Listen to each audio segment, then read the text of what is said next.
Medium, showing the ceremony heroes.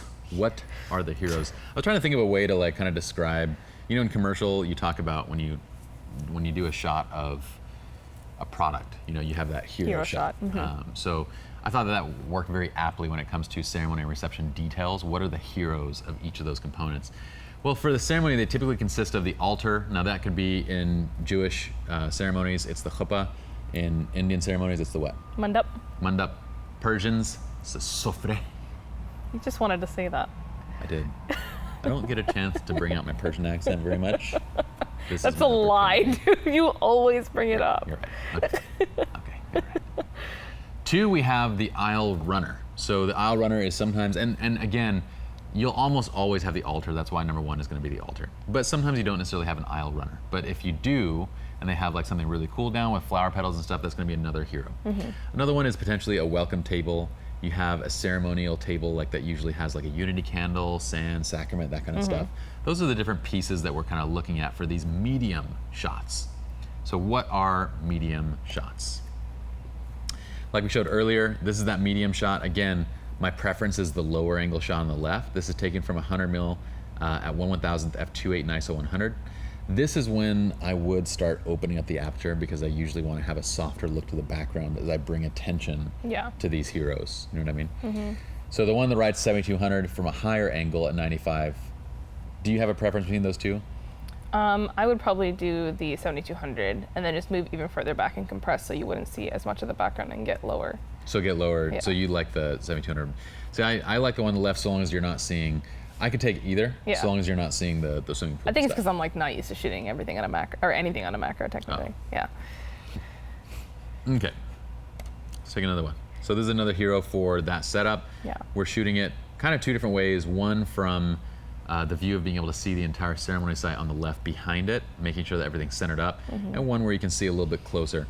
I wouldn't call these yet detail shots, like tight shots, because they still have, they kind of show an overall area of the frame, and I like both these. I think both are completely acceptable. Also, I think detail shots to me, like tight detail shots, focus on a certain element of like one component of something. Exactly. So this is like, you can still see the background ceremony site here. So. It would be like the lettering of the, you know, or the floral pieces inside of those papers, or that kind of stuff.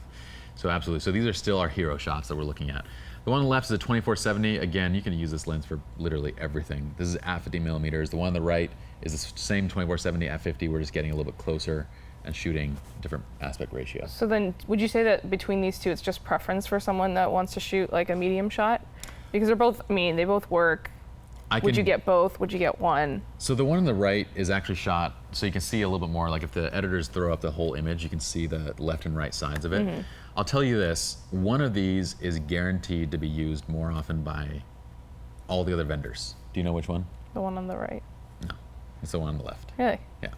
The one on the left will be used far more because it's very easily cropped to square. So I can crop it to a square and still keep the entire like ceremony site table and everything like that. Whereas the one on the right, you can't. Yeah. If you crop it to a square, you're gonna be removing parts left and right of the, it's a nice framing, it looks good, but it's too tight for their use. Yeah. The one on the left also showcases the background in better detail because it's a little bit wider, so the background isn't falling completely out of focus. So it shows their work a little bit better in the background. They can see the site and they can see everything kind of set up a little bit better.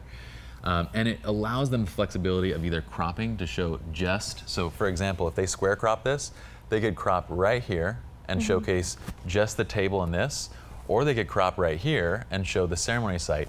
So it gives a lot more potential and room in post to choose what they want to do, basically.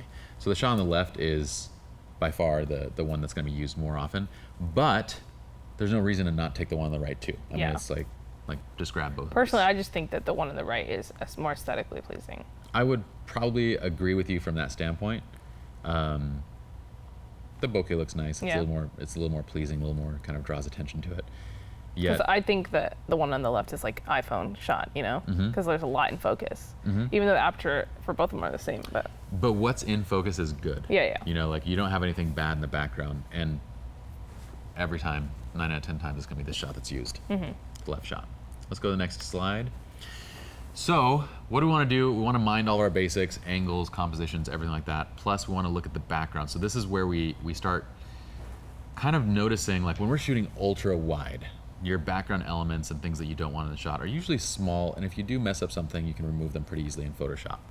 This is where background composition becomes a bigger deal, because we want to make sure, like going back to the last shot, actually we have an example of it, so we'll do that. We also have square croppability to keep in mind with that, and that's what we discussed just a second ago. So let's go to the next one. So this is background composition. Look at the shot on the left versus the one on the right.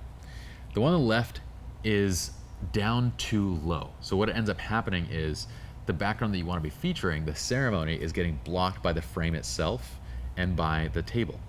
By getting up a little bit higher, we can kind of show more of each side of what's going on in the shot. We also want to make sure that we've centered up correctly so we have good balance on each side of the frame. We want to do all that kind of stuff. This is where backgrounds start making a much bigger difference as you start getting to these close-up shots versus the ultra wides where you're shooting everything anyway and everything's sharp anyway. Those, the trick is just removing distracting elements and removing people from the shot. Yeah.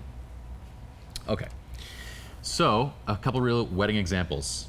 Here is the hero shot from that wedding that we showed earlier, right? Showing the entire mandap, the setup for the mandap, the fountain behind, everything kind of has all things great in this shot.